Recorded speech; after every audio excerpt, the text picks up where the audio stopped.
INS Martin's का एक opinion poll आया जो महाराष्ट्र और झारखंड को लेकर है। और ये ओपिनियन पोल आते ही आप बोल सकते हैं कि महाअघाड़ी जो गवर्नमेंट है और इंडिया अलायंस है जो कि झारखंड में, उसमें हड़कंप मच गया है। दोस्तों, आप जानते हैं कि कोई भी एग्जिट पोल या ओपिनियन पोल, चाहे वो इंडिया में हो या डोनाल्ड ट्रंप के साथ भी हुआ, वो आजकल फेल हो रहा है। फिर भी इसका एक डर जो है, या बोल सकते हैं कि जितने लोग भी इससे सहमत हो या असहमत हो, चाहे वो विपक्षी दल का हो या किसी भी पार्टी का हो, उसमें एक डर तो होता है कि मान लीजिए कि अगर आपके अगेंस्ट में कोई सर्वे आ गया, तो आप कितना भी बोल दो कि सर्वे तो झूठ होता है, सर्वे हमेशा सच नहीं होता, लेकिन कहीं ना कहीं माइंड गेम खेल के जाता है। और वही हो रहा है आज के टाइम में, क्योंकि जो महाराष्ट्र को लेकर और जो झारखंड का ये सर्वे आया है, लेटेस्ट सर्वे, वो जो बताता है, वो कहीं ना कहीं जितने भी विपक्षी दल हैं और झारखंड के सत्ता दल, वो उसको जानने के बाद हड़कंप मच गया। जानने के बावजूद भी या मानते हैं कि सर्वे गलत हो रहा है, फिर भी माइंड गेम खेलता है उनके साथ, और ये उनको हमेशा हंट करते रहता है कि अगर ये सर्वे सच हुआ तो वही हो रहा है झारखंड में, चाहे हेमंत सोरेन की सरकार हो या जो इंडिया अलायंस हो महाराष्ट्र में। सर्वे क्या दर्शाता है? सर्वे ये दर्शाता है कि बीजेपी महाराष्ट्र के इलेक्शन में या झारखंड के इलेक्शन में जीतने जा रही है। हरियाणा के बाद ये दो और स्टेट हो सकते हैं कि जहां पे एनडीए की सरकार बन सकती है। जो सर्वे किया गया, जो आईएनएस जो मार्टाइज का जो सर्वे है, जो एबीपी न्यूज़ के साथ उन्होंने मिलकर किया है, उसमें ये बताया गया कि बीजेपी को झारखंड में, मैंने जैसा कि पहले वाले वीडियो बनाया था, मैंने खुद से बोला था कि जो मुझे आइडिया है, जो स्टडी किया है, जो एनालिसिस करता हूँ वहाँ के चुनाव का, विश्लेषण का, तो मुझे आइडिया है कि 82 में से, मतलब 81 सीट मान के चलिए, एक तो नॉमिनेटेड होता है, तो बीजेपी 45 से 50 सीट लेके आ रही है। और यही सेम चीज़ जो आईएनएस मार्टाइज का जो सर्वे है वो बताता है। और उसमें ये भी बताता है कि बीजेपी का वोट शेयर आपको बहुत ज़्यादा, जो लोकसभा के चुनाव के बाद से आप बोलेंगे, तो जो हेमंत सोरेन जेएमएम की सरकार है और बीजेपी की जो एनडीए की जो भी गठबंधन है, उन दोनों के बीच में कम से कम 10% का गैप है। तो इस वजह से लग रहा है कि झारखंड में, मैं तो पहले से बोल रहा हूँ कि झारखंड में मैं आश्वस्त हूँ कि एनडीए की सरकार आ रही है। अब आते, क्योंकि ज़्यादा चर्चा जो है वो महाराष्ट्र के चुनाव को लेकर है, क्योंकि महाराष्ट्र एक, बोल सकते हैं, इंडिया की आर्थिक राजधानी है, मतलब इकोनॉमिकल कैपिटल बोल सकते हैं, उस हिसाब से है। और इसको लेकर इसलिए चर्चा में है। यहाँ पे दोनों तरफ से देखा जाए तो महायुति हो या महाअघाड़ी हो, झारखंड से ज़्यादा वहाँ पे परिश्रम हो रहा है कि कौन इसका महाराष्ट्र के जो रण है उसको जीतेगा। इसलिए जितने भी आप देखे होंगे, इसके पहले के जो भी यूट्यूब पे चैनल हो जो महाअघाड़ी को सपोर्ट करते हो, आजकल साइलेंट हो, चाहे अजीत अंजुम हो, चाहे विशाल शर्मा हो, रवीश कुमार हो, पुण्य प्रसून वाजपेयी हो, सब साइलेंट है। उस तरह से वो वोकल हो के हरियाणा के चुनाव से जो उनको शिकस्त मिली है, उस तरह से वोकल होकर नहीं बोल रहे हैं कि यहाँ पे महाअघाड़ी जीत सकती है।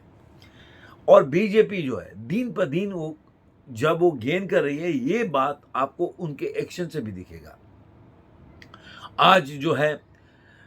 मल्लिकार्जुन खड़गे का रैली था, और 2 जगह रैली में वो जो बटेंगे वाला नारा है, इतना उससे वो बोल सकते हैं कि ऑब्सेस्ड हो गए,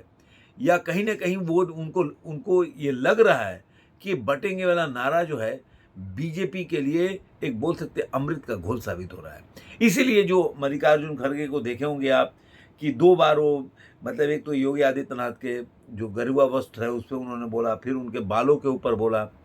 और फिर बटेंगे नारे के ऊपर भी बोला। ये दर्शाता है कि बटेंगे नारा जमीनी अगर जाएंगे, जो ज़मीन के, अगर वहाँ के लोकल लीडर पर देखेंगे और ज़मीन में अगर वहाँ के जनता से पूछेंगे, तो उनके भी तो अपने आदमी होंगे, अपने भी तो कार्यकर्ता होंगे जो फीडबैक देते होंगे, तो वहाँ पे उनको भी फीडबैक ज़रूर मिल रहा होगा कि ये नारा जो है काफ़ी प्रभावित कर रहा है लोगों को एकजुट करने में, जो कि बीजेपी को वोट देने वाले हैं। और इसी वजह से जो मार्टाइज का सर्वे है, जो एबीपी के साथ किया गया है, आईएनएस मार्टाइज का, उसमें ये दर्शाता है कि जो बीजेपी, जो एनडीए है, महायुति है, वो 166 से लेकर और 172 तक का सीट जीत सकती है, जो कि पहले भी 1-2 दिन पहले भी कोई सर्वे आया था, मैंने बताया था आपको। उसके अलावा इसमें ये भी दर्शाता है कि इसमें ये ज़रूर बोलता है कि एक 40% लोग हैं एज ए सीएम, वो एकनाथ शिंदे को पसंद करते हैं, 20 या 22% कुछ उद्धव ठाकरे को, और 19% जो है वो देवेंद्र फडणवीस को। तो ऐसा सर्वे बता रहा है। लेकिन जो सर्वे का मेन चीज़ है कि वहाँ पे महाअघाड़ी बहुत पिछड़ती हुई नजर आ रही है, जिसकी वजह से 90 के आसपास का ये लोग पूरा, या 100 के आंकड़ा के आसपास चले जाए तो अलग बात है, बाकी जो है अदर्स को सीट मिलेगा। तो यहाँ पे भी दिखा रहा है कि कहीं ना कहीं जो महाअघाड़ी है वो पिछड़ेगी और एनडीए की सरकार बन सकती है, या महायुति की सरकार वहाँ महाराष्ट्र में बन सकती है। और इसी वजह से जो खड़गे साहब का जो भाषा और उनका फ्रस्ट्रेशन उनके भाषण में दिख रहा है, और वो जानते हैं कि जो योगी आदित्यनाथ ने आगरा की रैली में जो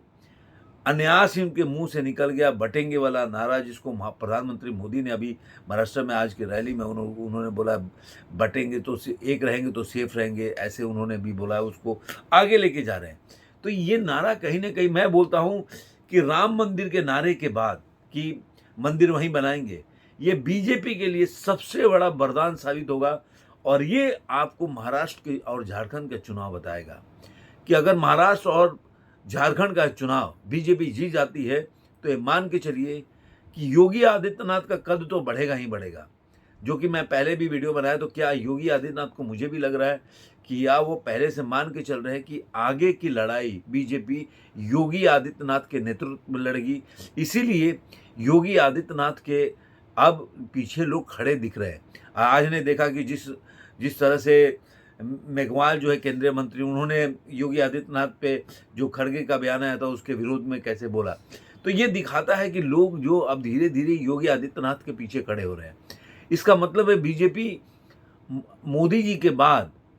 वो योगी आदित्यनाथ में वो चीज़ देख रही है कि योगी आदित्यनाथ बीजेपी के भविष्य हो सकते हैं या पार्टी को आगे लेके जा सकते हैं। कभी ना कभी तो मोदी जी को रिटायर होना ही है। और यही दर्शाता है कि बटेंगे वाला नारा जो है, अगर ये कारगर साबित हुआ, अगर झारखंड में विजय दिलाता है, जो कि आपने ये देखे होंगे कि योगी आदित्यनाथ को भी सबसे ज़्यादा रैली करने को मिल रहा है, और काफ़ी ज़्यादा महाराष्ट्र से लेकर झारखंड में वो रैली कर भी रहे हैं। तो जो योगी आदित्यनाथ का ये रैली अगर वो जीत मिलती है तो इसमें बहुत ज़्यादा श्रेय योगी आदित्यनाथ को जाएगा। जिस तरह हरियाणा के चुनाव में योगी आदित्यनाथ जहाँ जहाँ रैली किया था उसमें से 85 से लेकर 90 सीट बीजेपी ने निकाला था, और योगी आदित्यनाथ ने वहाँ रैली किया था जहाँ पे ये फीडबैक बीजेपी के पास आ रहा था कि वहाँ का चुनाव जीतना बीजेपी के लिए मुश्किल हो रहा है। तो योगी आदित्यनाथ को तो कद बढ़ेगा ही बढ़ेगा। दूसरा,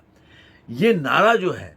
ये अब देखिए कहाँ तक लेके जाएगा, और बीजेपी अगर इसी नारा के साथ रहेगी और नारा के नैरेटिव के साथ रहेगी, देखो मैं हमेशा बोलता हूँ नैरेटिव की लड़ाई में जो जीता वही सिकंदर है। तो अगर बीजेपी इसी नैरेटिव को लेकर आगे चलेगी तो मैं कह रहा हूँ कि आप 2029 के चुनाव में बीजेपी का अगर ऐसी कंटिन्यूसी बनी रहे तो देखिएगा परिणाम भी अलग होंगे। तो आपको ये वीडियो कैसा लगा जरूर कमेंट बॉक्स में बताइए। फिर मिलेंगे ऐसे किसी वीडियो में। आज का अंक में इतना ही।